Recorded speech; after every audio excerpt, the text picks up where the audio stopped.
Welcome, everyone, to our NCAA social series. I'm Andy Katz. Well, I'm pleased to be joined by the national champions in Division III men's soccer. Joining me, their head coach, Julianne Sitch. She is the first ever woman to win a national championship in men's soccer, historically, maybe in any sport.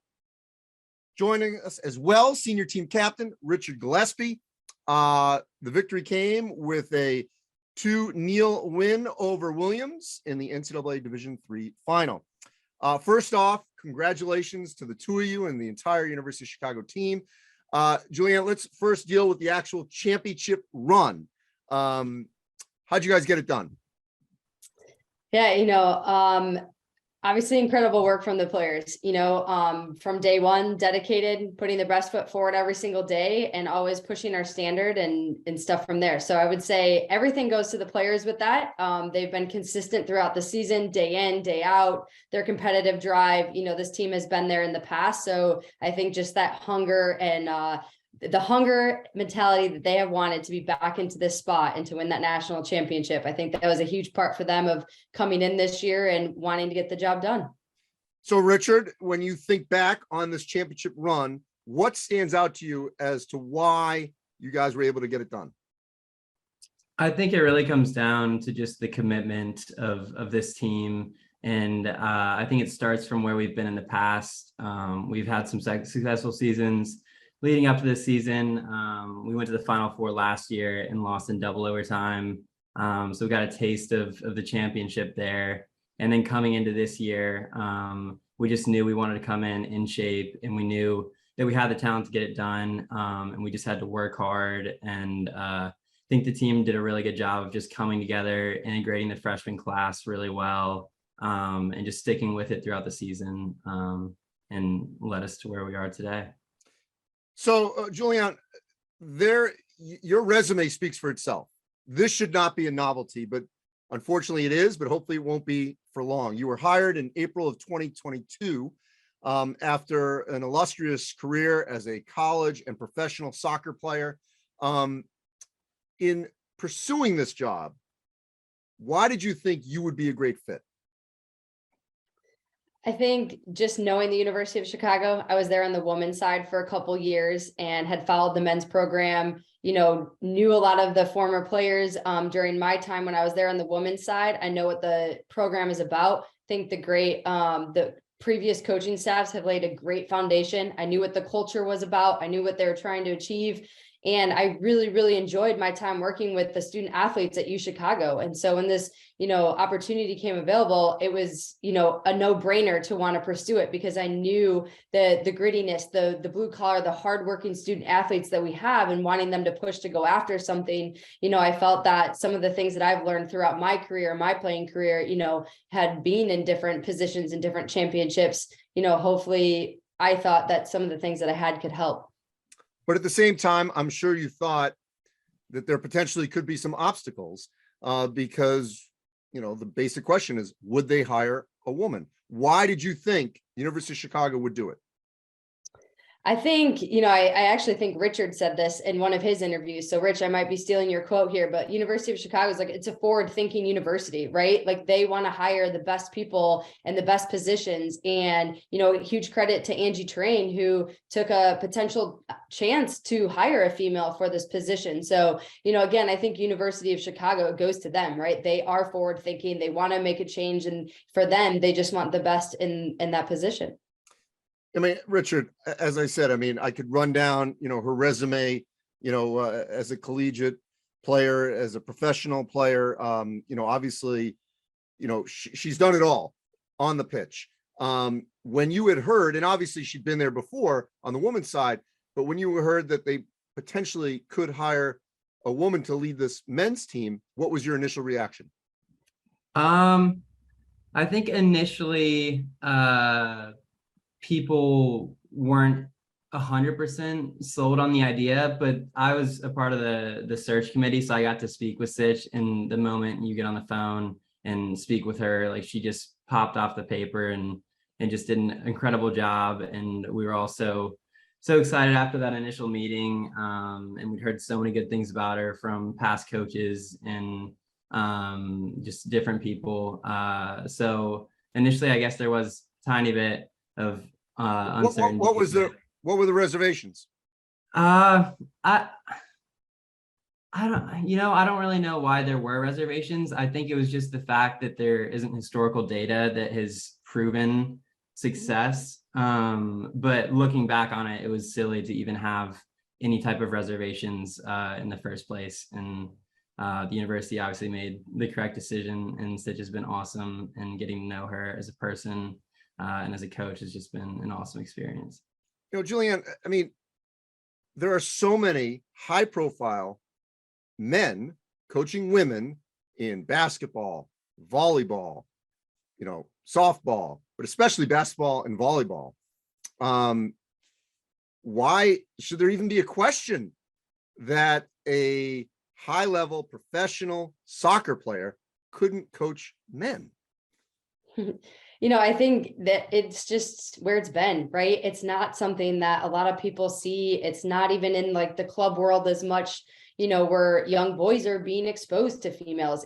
Some of them aren't even being exposed to young ages, and again, same thing, like these boys, I'm their first female coach, or potential first one that they had the opportunity to interview and stuff. And, that's where things have just been, and I think the greatest thing now is things are moving forward and people are seeing these different opportunities, because I believe that a lot of female can add a lot of value to young youth sports, men or little boys, little girls, right? And I think even just at the high school age, I know there's plenty of female that are coaching at the high school age, which I think is phenomenal, and it just gives a different perspective. Every coach has something unique to offer student athletes. Every coach comes from a different background of their playing career. Some have played just high school, some have played college, some have played professionally. And like, even myself, like all the things that I've learned throughout my career are something that I can offer student athletes. And that's the same for any coach, right? We all have these experiences and something to offer these student athletes. And at the end of the day, when you're coaching, you want to help the athletes be the best on and off the field. So it doesn't matter whether you're coaching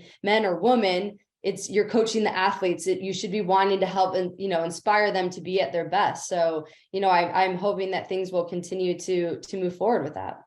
To her point though, Richard, certainly in the national team level, and we've seen obviously, this long drawn out fight to finally get, equal pay and all that, but also we've seen their success on the women's side far greater than the men's side at the World Cup and the national team level. And we've seen plenty of female announcers. I used to work with Julie Foudy at ESPN. She's still there. And she has announced, men's soccer at the national, the global level. And we're seeing that obviously with the coverage of the World Cup. How much do you think that did help, can help going forward for young adult males to see women on the national stage being so successful in the soccer world, and then transitioning that into the coaching world? Yeah. I mean, I think seeing women in leadership positions, particularly of men's teams, it just breaks down any stereotypes that may have been present in the past. And as the general public begins to accept this more as a commonality, or just like a common occurrence, then I think that people in general in their minds will just think of this as more of a normal thing and grow to accept it. So clearly you've got someone like Richard, progressive thinking, he was on the committee.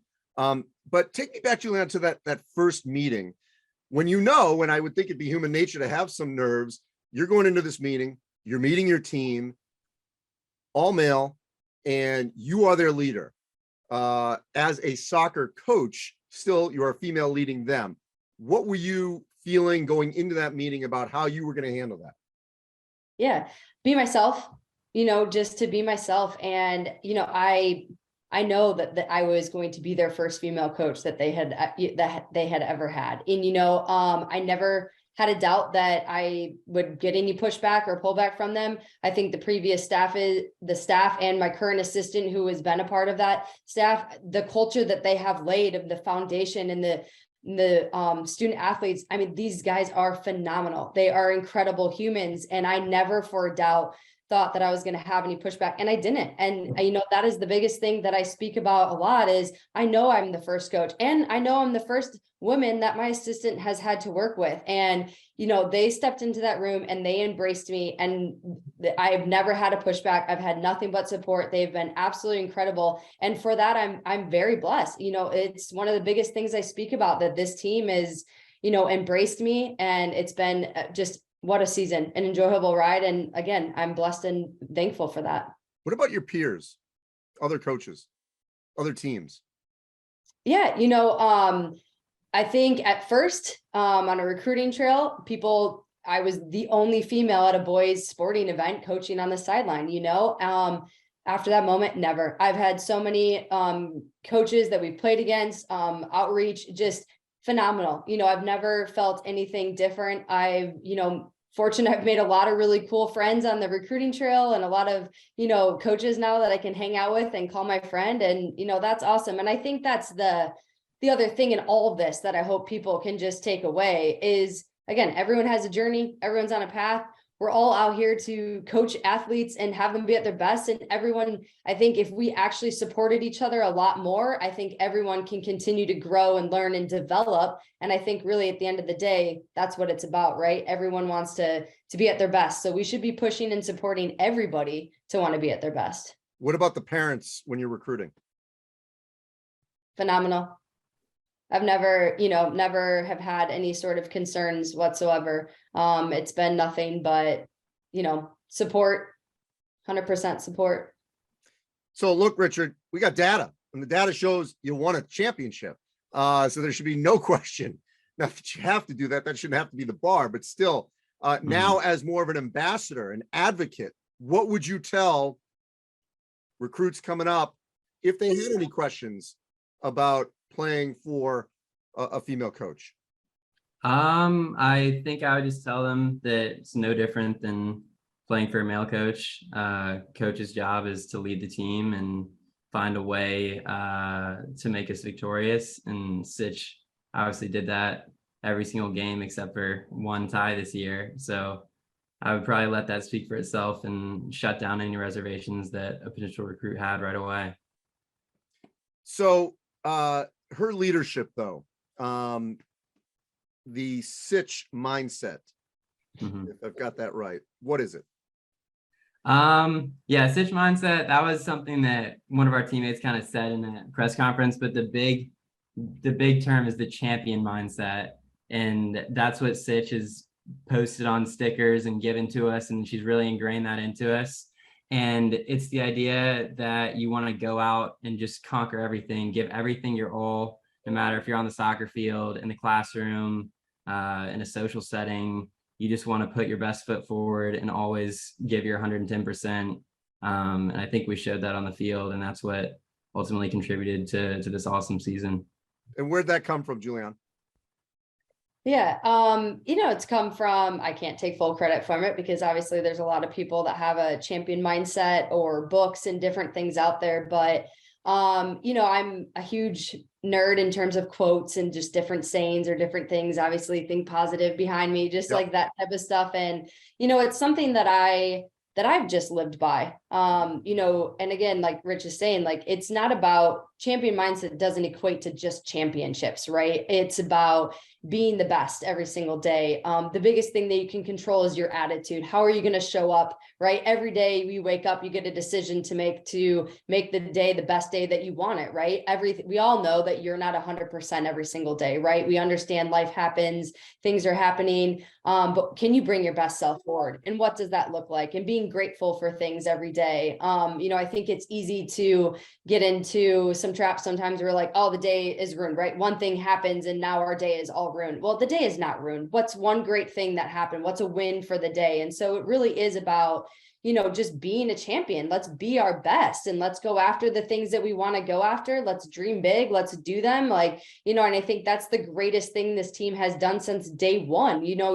When you asked earlier about like what alluded to winning a championship, I mean, we talked about this brotherhood culture that the guys wanted, right? We asked them, like, what do you guys want to be known for? What do we want to be? And, they took ownership in that. And and again, champion mindset, they put that best foot forward every single day to make sure that they were living true to the things that we spoke about. And again, to me, champion mindset. So, it doesn't just mean one thing. I think it's a lot of different things encompassed together, but that was the word that we used for a lot of the things that we talked about this year.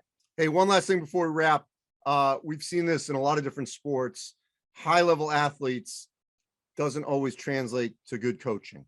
As we look forward to trying to get into, the feeder system of more people like you getting into coaching, men's side, women's side, what do they need to take from their playing career to be able to transition that to being quality coaches?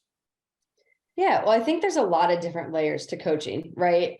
You could be a super tactical coach and you're really good with X's and O's, and maybe you're really good at the relationship building, or you're really good at developing a training session or individual sessions. And I think it's really finding the thing that you're really passionate about and that you're really good at, and really pushing forward with that and building a staff around that can help you in the other areas, and that's why I'm forever grateful too of my staff. I think we all bring really great qualities to different things, and you want to piece those things together to make a staff that's strong and unified. And so, as a player or players that are looking to coach, I think remembering pieces to the game that like you loved, what were you passionate about, what did you bring, and what can you offer to teams? And that's why I say every coach has something great to bring, right? And it's from your experiences and doing that. So, for players thinking about what they can add to a team, what are really great things that they loved about their playing career that they can make their own, and that they can put their kind of own name and stamp on that, and bring that to their coaching career. Well, it's all working. And a historic win for you and for the University of Chicago. Congratulations to the two of you and to the entire team. As always, you can check out all these great interviews that we've been doing over the last couple of years at ncaa.org/social series, where all our social series are archived. Thanks for watching, everyone.